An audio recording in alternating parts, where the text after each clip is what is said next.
The reason that we are gathered here today, TikTok and Twitch, the reason that we are gathered here is to talk about why I was in the hospital, why I had to get surgery, and how that went. So let's get right into it. Let's get right into it because a lot of people have been asking me, Koren, where have you been? Why haven't you been on YouTube? Why have what's been going on? The truth is, I was in and out of the hospital for about a month and a half. Okay. But let's talk about where it really started. Let's take this back to the very beginning. This started whenever I was 14, honestly. I'm 26 now. Whenever I was 14, I was diagnosed with Crohn's disease. A lot of people know that I have Crohn's disease, a lot of people don't. But yeah, whenever I was 14, I was diagnosed with Crohn's disease, and I've just been living with it this whole time on medications, various sort of things, getting infusions every 8 weeks. And in that time, from 14 to 26, I was probably in the hospital maybe 4 or 5 times, for a week each time, just dealing with it. Because I'd have these flare ups that would put me in the hospital. But this time, I thought I was having a normal flare up and it got pretty bad. So I went to the hospital and they said I was dealing with something called an abdominal abscess. Okay, an abdominal abscess. An abdominal abscess, that means that there is fluid leaking from your intestines into the surrounding area, and your body, your white blood cells will create a sort of wall around the infection, around the infected area, and that's the abscess. And you can actually feel the mass. Like I could feel a mass right here growing, which was the abscess. And that's something that's actually bad. That can lead to death or organ failure, which leads to death. And so found out that I had an abdominal abscess, which that happens to people. So their thing for me, who wants to co-host with me? No, I'm not gonna co-host right now. This dude just asked me to co-host on a TikTok live with him. I'm talking about real shit. That was a distraction. All right, so where was that? Where was that? So typically, with somebody that has an abscess, they just give you antibiotics to kill the infection. But mine had gotten to the point where it was so big that they actually had to drain it. They had to drain it out. But the first time I was in the hospital 2 different times.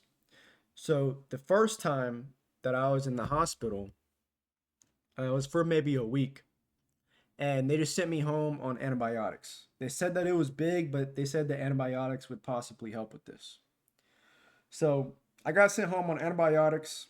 They didn't do any sort of surgeries or anything, just antibiotics and pain medication, oxycodone.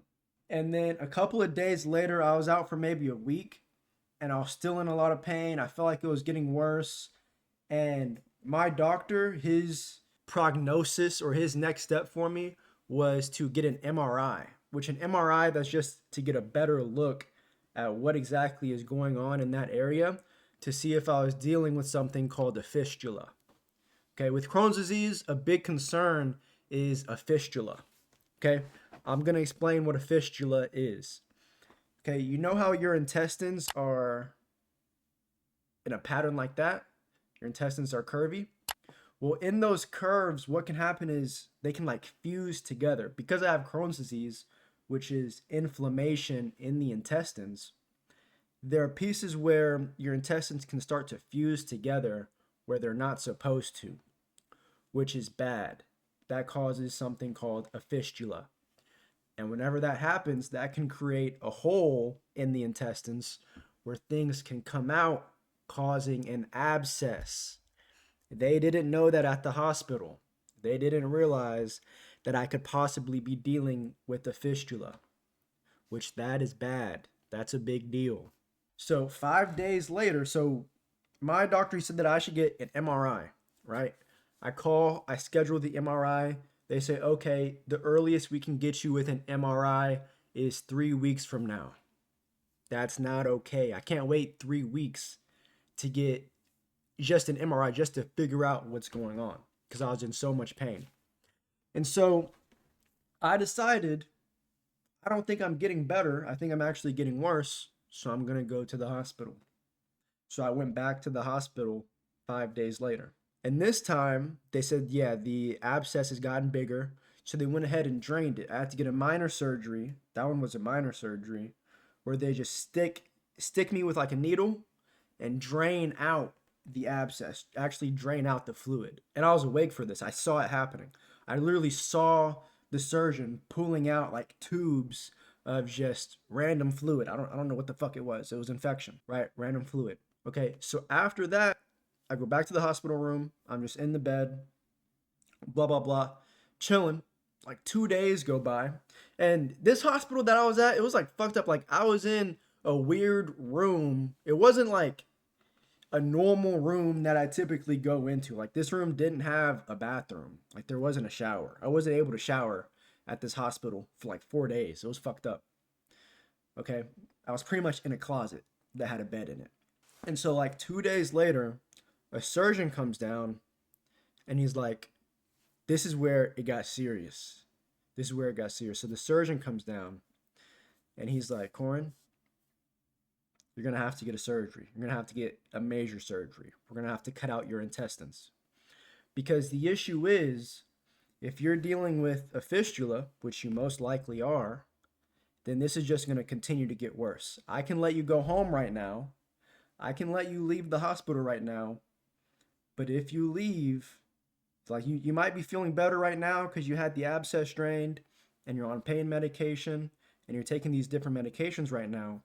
But if I let you leave the hospital, this can get significantly worse. And like I said earlier, this can lead to something called going septic, which going septic, that's organ failure. That's how you die. So that was his concern. And so this surgery, for people that have Crohn's disease, they all like, there's a specific surgery that 50% of people have to get. 50% of Crohn's disease patients have to get this one surgery that I'm about to get. And my mom had this surgery as well. Hey, I love you too, Kyle. Love you, buddy. So the surgeon comes down. He says that I need to get this surgery. I'm like, damn. And he explains the surgery to me. And it's a pretty intense surgery. And he says that I'll have to be on a bag for 3 months. You know, it's gonna take like 6 weeks to physically recover. 4 weeks just to be able to do light exercise again. So it's a pretty big surgery, but I know in my head, I'm thinking like, if I don't get this surgery now, one, I could fucking die. And two, I'm going to have to get this surgery at some point anyways, because I have Crohn's disease.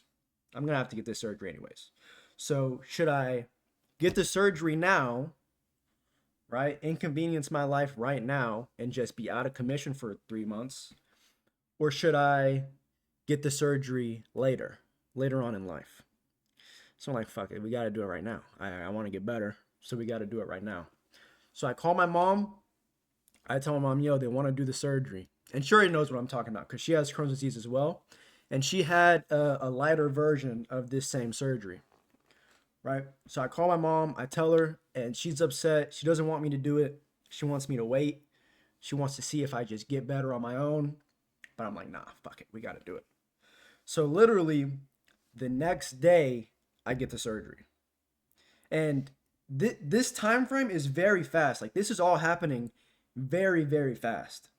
Like the time that he told me that I needed to get a surgery and the time that I actually had the surgery was within a 2-day span.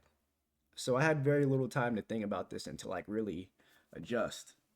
And literally 12 hours before the surgery, I call my dad and I just like start breaking down crying. I can't control it. I just start crying like fuck. Like I was scared as shit about this surgery because it's a major surgery. Like it's a big deal. And then also I'm going to be like out of commission for 3 months. You know what I'm saying? I'm going to be out of there for 3 months and it's like rolling the dice kind of like I could get better or I could have this major surgery and still not get better. Who knows? But I gotta try. Right? So I call my dad, I'm crying and shit, and he's helping me, blah, blah, blah. And so fuck it. I go get this surgery. And then I'm gonna show y'all how I woke up after the surgery. Because this is brutal. I'm gonna show y'all a picture. Look. So this is me after the surgery. Let me zoom in. Oh shit.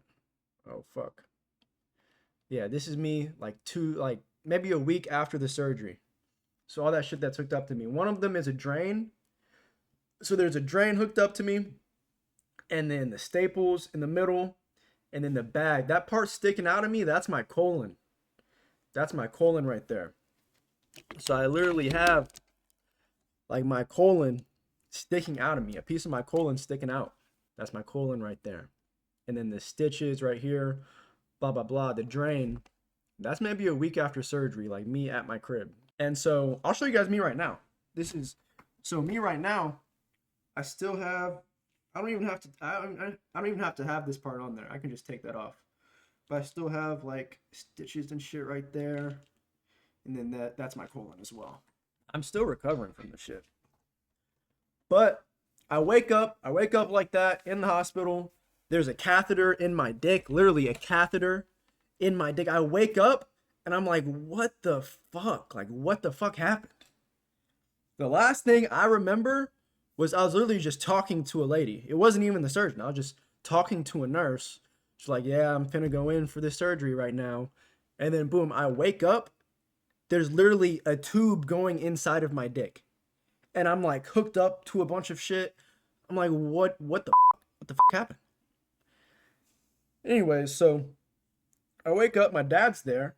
He came out of nowhere. He decided to fly down. He lives in like South Carolina, and I'm in Texas. So he decided to fly down, hang out with me. That was cool. So I wake up and he's there, and I'm all tied up. I'm still high on the drugs that they gave me. I'm like, oh shit, what's up, dad? And then my uncle was there too. Start saying what's up to them, and I'm like getting adjusted. I try to get up for like the bathroom and shit. Like I really can't walk. Blah blah blah. That's how I wake up. And then it takes some time getting adjusted to like all the stuff that's on me without like hurting myself. Gotta like take it easy because you go from being able to do shit normally, like just get up out of a bed and walk, to not being able to do that stuff. So you have to kind of adjust and tell yourself to take it slow. So that's what I was doing in the hospital for the last couple of days, getting adjusted. And then I got out maybe 3 days later. 3 or 4 days later, my mom took me home. And so shout out to my mom. My mom stayed with me for a full week after I recovered, or after the surgery. Full week after the surgery, my mom stayed with me to help me out. And then my brother and my sister came, hung out with me, helped me out. And then my mom came for another week to stay with me and help me out. So my mom helped me for like 2 weeks straight. 2 weeks straight. And literally, I didn't start to feel normal like myself again until this past week, till Monday, probably. Probably until Monday. Right? And so it took like 3 weeks to get here. It took like 3 weeks. And now I'm here. I'm still getting used to, you know what I'm saying? Being on the bag, being, not able to work out. I'll be able to work out again probably next week. And then I found out recently, that I have to get another surgery 3 months from now. Whenever I'm done, like in 3 months, I actually have to get another surgery to reverse this. Because the surgery that took place, they literally cut a piece of my intestines out. So I don't know how much. It could be like this much, or it could be like fucking this much. Your intestines are long as shit. So I don't know how much they cut out. But that connection has to heal, like the intestine connection has to heal, right? Once that heals, then I can reconnect my colon to my intestines, which that's going to be 3 months from now, and that's another surgery. And I thought that surgery was going to be really intense as well, have like the same recovery process or worse. But it turns out that recovery process is actually going to be a lot better, because because going into the surgery, I'm not going to be sick.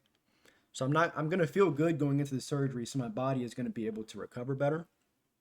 And also, it's just not as intense of a surgery, like less stitches, less all that. So I'll be able to work out like 2 weeks after that. Blah, blah, blah. So yeah, That's why I haven't been on YouTube recently. That's why I've been MIA. And originally, I wasn't going to do shit for 3 months. Like, I wasn't going to post anything on Instagram for 3 months. I wasn't going to post anything on YouTube for 3 months. I was just going to kind of hide in a cave, my house, and just not do shit for 3 months because I don't know. I just don't want like a pity party or nothing like that. Like the reason that I'm going live talking about this right now is not for sympathy or to throw a pity party or anything like that, but generally to tell people what's been going on, why I've been MIA, why I haven't been, posting anything online, but also because there are other people going through similar shit like this. Like if I had somebody that I knew that was going through something similar like this before this whole shit started, I would have felt a lot better about it. I would have felt a whole lot better because mentally the whole shit is bonkers. Mentally the whole shit will really fuck you up. So that's why I'm making this, to let other people know that it's okay to go through things and to talk about it, because that's actually a hard thing to do. But yeah, that's the live. That's the whole live stream. I'm gonna be going live again next week. I'm gonna start going live Wednesdays, Thursdays, and Fridays on TikTok as well, Twitch and TikTok. Live on TikTok until I can get a stream key, so I can actually stream like from my desktop, so y'all can all see all this shit too. But all right, W stream TikTok. I'm actually gonna stay on Twitch though. I'm gonna stay streaming on Twitch for right now. Peace, TikTok. How do I fucking end this?